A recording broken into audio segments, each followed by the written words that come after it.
Alright, just got some In-N-Out. I got some In-N-Out. I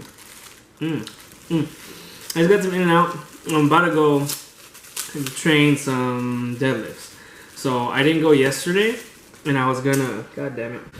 I didn't do deadlifts yesterday because I just wanted to rest in my left. Oh man, I might have torn my left bicep. I don't really know. I've been talking about that.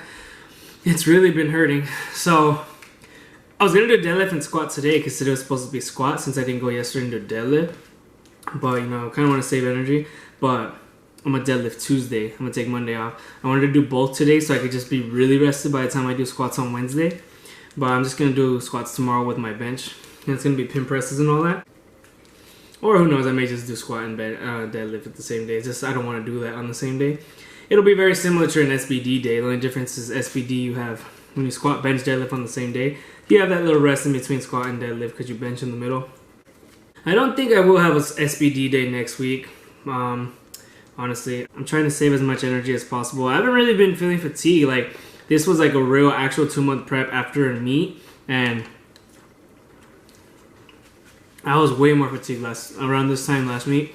So, you know, that's not out of the question, SBD day. I'm just not a fan of that. I don't really care to do it all on the same day when you just spread it out. You know, there's people, I see so many people that they're working out, they're doing their training, whatever. How about squat and bench the same day, or deadlift and bench the same day, and they're like, oh my gosh, I'm so tired. I don't want to do bench and deadlift, so I'm just not going to go at all. So they take a day off or 2 days off. It's like, oh my god, I'm so tired, because that's 2 things in one day and it's too much, and accessories, and I'm going to be there for like close to 3 hours, like 2 hours and a half for sure. So people say that and they just don't go it off for like 2 days. So those 2 lifts that they could have spread out in 2 days, now they rest 2 days. And you could have easily just done bench that one day like I'm doing today. Instead of deadlift and squats, you could have just done deadlift one day, squat the next day. Or bench, in this situation, bench one day, squat the next day if you're that tired. Or take a day off and then spread it out throughout the week. Yes, your week will be messed up if you're used to doing certain things on a certain day. Now your bench and deadlift day is going to be messed up. Now your extra rest day won't be Saturday, it'll be Friday now instead of Saturday, or whatever way. But you can always like manipulate your rest days. You could just do, because bench is damn, it's easy. It's the hardest lift because it's the weakest lift, but it's easy because it doesn't take that much energy. So you could always just do that alone compared to like doing it with the deadlift day or the squat day, or like accessory day just for accessory day by itself. If you're so drained with accessories, that had been me. I had been so drained with accessories. I was like, honestly, I've been doing accessories, but kind of just adding into like at the end. Like today, I'm actually gonna do stiff legs today with my deadlift and good mornings and some abs. I will add them in, but sometimes I just have an accessory day. This week, I didn't even have an accessory day because I did the bench on the accessory day. I just did my normal bench and back stuff, and I just ignored the accessory day. Because if you feel like you're tired and you can't, or you just don't have time, just don't do it. It's no big deal. But if all your big lifts are going the way that they're planned, and you're hitting the numbers and the RPs and the sets and reps, it's all that really matters when you're like 3 weeks out from me. I'm about to be 2 weeks out. So that's all that really matters. Who cares about accessories the last 2 weeks? Like, it's not that big of a deal. Especially if you're ego lifting on accessories with your compound lifts. Like, you're going to be drained. You're going to be so damn drained. And if you're training drained and you're just going, like, you're going to, I'm still going to do the work. I'm still going to not rest. I'm still going to go 7 days a week if I go 7 days a week or 6 days a week. You can do all that, but you're going to be pretty damn fried. Especially if you're one of those guys who does 3 meets a year. You're pretty much not taking any rest at all. Or 4 meets a year. Who knows? If you do 3 to 4 meets a year, like, good luck with that, because you gotta learn how to conserve some energy. And if it's like splitting up your split, like literally separating a bench and a squat day, or a bench and a deadlift day on the same day, then do it. Or shoulder press. Shoulder press kind of takes it takes like energy out if you do it on a bench day. That's why my shoulder days are never on bench days. I do them on squat days because I'm not drained from my upper body. Because when I bench and then shoulder press, I'm pretty damn tired already. So that I do squat and shoulder press because I don't feel anything in my shoulders when I shoulder press because I'm like super fresh. Like, yeah, my shoulders maybe worked from squats from the low bar position, but that's just how I do it. Really separate everything out. This isn't bodybuilding. You could do an upper lower day as in shoulder press and squats, because squats is mainly lower, upper shoulders is upper, and it's push. They're both pretty much push. I like to do bench and deadlift because one's push, one's upper, and one's pull and pretty much lower in a posterior chain. So one's like anterior, posterior. I just like to mix it up as much as possible so one isn't so fried. Push days aren't for me. I do push days, but I have a lot of pulling in there. So you gotta find a way to really conserve that energy. I don't superset chest with chest, back with back. legs with legs. I do legs with legs, but it's going to be a push-pull, like hamstrings and quads. That's how I'll do it. I'm going to do hamstrings and hamstrings. I prefer the 70s method of training because you're just conserving energy, and it's way better for your muscles. They grow. I try to do as much power building as possible. It's not power building, but I do superset my accessories, and I do them opposite, anterior and posterior and antagonistic muscles, so biceps, triceps. You've seen everything I do. Rear delts, front delts, all that stuff. Hamstrings, quads. After a while it gets tiring when you're peaking, like I said, so you can just ignore those accessories, but just find a way to conserve your energy instead of just resting 2 days in a row like I did that one week, but I was drained. But if you need the rest, of course, do it. But don't rest because you're too tired to do 2 in 1 day. If you can just do one day, just do it. It's no big deal. You just work out. You're just training 6 days a week instead of 5, or 7 instead of 6. It's no big deal because you're still doing something compared to resting 2 days, and now you're really behind. One thing people ignore is taking a week off. That's a big one. If you're really drained, you're not peaking for a meet, taking a week off is like the best thing. I always come back stronger. Always. Everyone I told, they're always like against it. They're like, no, I'm going to be weak. You can think whatever you want.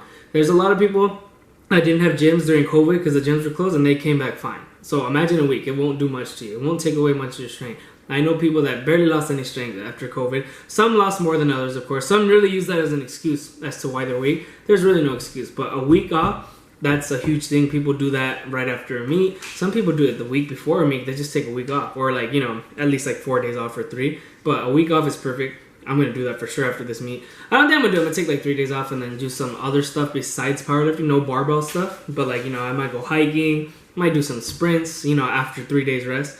And I might do, just other stuff. Sleds. Stuff that's just not bodybuilding, but still working on. Still stay as active as possible. You can still actively recover. So if you don't do a squat day and you're dead and you just scratch the squat day, you squat twice a week. Your second day you didn't want to go because I was going to not do deadlifts and squats the second time this week, which is today and tomorrow. And I was just going to go hiking. That's something you could do instead. It's still way, but hiking, in my opinion, is more tiring because you're not stopping. If you go nonstop and you're going steep and you're not stopping, it's way more tiring than a deadlift day. A deadlift day, you're way more fried, and yeah, it's more effort on one specific explosive movement. But when you're hiking for 3 hours, you cannot compare 3 hours to a minute of deadlifting. You only deadlift for about a minute. So yeah, that's something you can always do. Actively recover.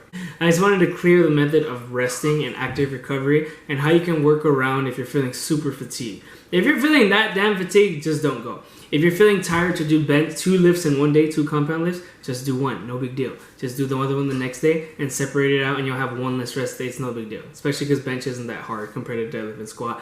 Energy-wise, taxing-wise, it doesn't tax you that much your CNS. So if you really need it, take it off. If you really need a week off and you're not peaking for a meet, you don't have anything coming up, just take the week off. And if you want to do 2 lifts in the same day, but you're too tired to, just do 1 lift. It's no big deal. Or go later on at night, but that's kind of hard to do twice in the same day. There's ways you can conserve your energy. Active recovery, don't go at all and just hike or do some sprints, play basketball, do something. There's a lot of ways to work around our fatigue, whatever you want to call it, being tired. All right, time to do another voiceover. It's been a while since I've done this. Let's review where I went wrong on this deadlift day. So that was, I forget how much weight that was, to be honest. But this is the warm-up, so nobody really cares about the warm-ups. From what I remember, that was about 402, 407 right there. And then right here, it should be 419. So that's right next to my working set. I didn't show all the warm-ups, but here are the working sets of 427. I did it 3x2 earlier in the week. And, since I'm peaking, I just decided to go with the same exact weight and do 3x3. Oh, no, this is it. So that was 407, 419, the one you just saw. This is 427. And like I said, 3x3, I decided to improve by 3 more reps since I did a 3x2, and that was 6 reps. So I went with 3x3, and I just felt good about it because I took yesterday off. So I knew I'd have the energy. And I did. And honestly, this was really easy. I may look hard because I'm really slow off the floor, and I don't think you've ever seen a deadlifter as slow as me. But, once it's past that sticking point off the floor, past my shins and knees, I'm getting it 100%. The lockout is usually clean. And one little cause for concern was my 9th rep wasn't that good. It was the 9th rep, which you'll see the last rep on the 3rd set. It was my hips shot up, and that was one cause for concern, and my back rounded a lot. Back round isn't the biggest deal in the world, but, I don't really round my back, so for me it is a big deal, and, shooting your hips up too soon for sure is a big deal, and that's why my 9th rep looked really horrible. You're about to see it right here. I think my second rep's always the best one. First one's always slow. Second one is pretty much my first rep. So it's always in reverse order. But right here, you could see it, like, bam, shot up right there with the rounded back. Didn't look too bad, but that lockout was actually kind of hard and it didn't look clean because it was just bad form. So I was being lazy, and that shows you can you can get things done in this life by being lazy, because that was a very horrible lazy rep, and I still did it. And right here on my stiff leg deadlifts, I think I forgot, like on the first 2 reps right there, I did like a normal deadlift, but I have a 3/4 of an inch mat, and that's 225, very basic. I used to do this with squat shoes, so my squat shoes were in the car. I was just very lazy to get them, so instead I used my deadlift slippers with the mat. It's about the same thing. Doing this on a deadlift day is so damn easy. 225 for a 3x5. Like, I used to do, like I was mentioning earlier, I'm kind of contradicting myself, but not exactly, because I used to do squats and do the opposite accessories, so the antagonistic muscle. So I would do high bar front squats on deadlift days, and I would do stiff leg deadlifts on squat days, and like good mornings and like reverse hypers. So stuff like that I would do opposite. But I was very tired and very like fatigued, and I was pretty drained to do that. So now I just do the same. But I mentioned that I superset antagonistic muscles, like opposite front and back, anterior, posterior, like quads and hamstrings and biceps and triceps and chest and back. But today I didn't superset it, and I just did it the same day because, like I mentioned, I was feeling fatigued to do the opposite. So it's like hard.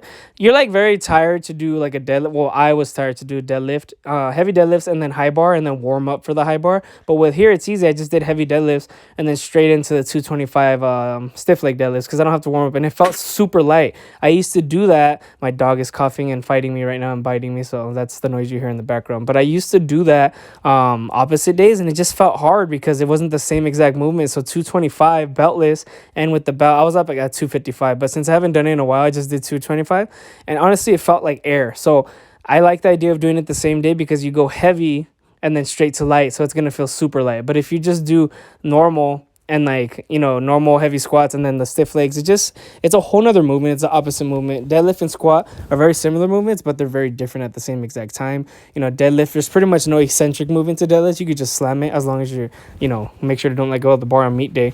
But like squat, you really have to focus on the eccentric point when you're going down. That matters a lot, and on bench too. So I like to do it the same day, but not superset. Like I said, I don't superset the same muscle, so I wouldn't superset stiff legs and good mornings. Either way, those are both very tiring to superset anyway. So I don't think that's very smart, because stiff legs almost a compound lift, and good mornings too, because some people go really heavy. I like to do beltless good mornings because I feel like that should be done beltless to really strengthen your core and back, pretty much your like center, all that center stuff, the middle of your back and the middle of your core. So pretty much that's why I like to do that beltless. And I've been adding abs. I was planning on doing them like 3 times a week. Now I was getting tired to do 3. It's getting discouraging after doing heavy deadlifts and squats and all that stuff. So it could be very tiring. So now I just do twice a week. And honestly, it works good because I think the last time I did it was Tuesday. So Tuesday and Saturday, that's like a perfect amount of rest in between. It's better than doing 3 and getting discouraged, or just 1. So, I pretty much keep it simple on abs. It's always going to be leg lifts, in and outs, and Russian twists. Whatever order, but the Russian twists are usually last because I'm dead on those, and those are pretty damn hard. But this is pretty much like my workout today, and it was pretty damn basic. I finished way before 2 hours because like I mentioned all the time, there is a 2-hour time limit, and it is like, it is pretty tiring staying pretty long and doing all that stuff. Like, that's why, today was pretty basic anyway. I just did a 3x3, and I didn't stretch. That's what I was going to say. I didn't stretch before and after. That's also why I was done pretty fast, because I just wanted to be in and out, and my dog was left alone. She's usually never, ever home alone. She's a very spoiled dog, and I'm just glad I was able to be short and just do abs because I never do them. And that just shows you can still progress by doing simple things, like I mentioned on my bench.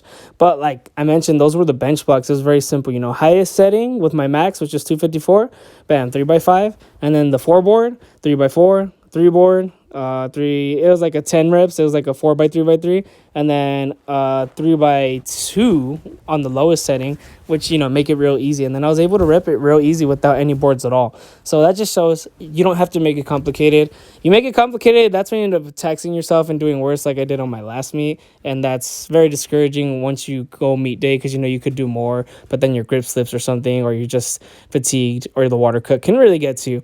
So that's all I got for today. Thanks for watching. Don't forget to like, comment, share, subscribe. Stay tuned for the rest of the week.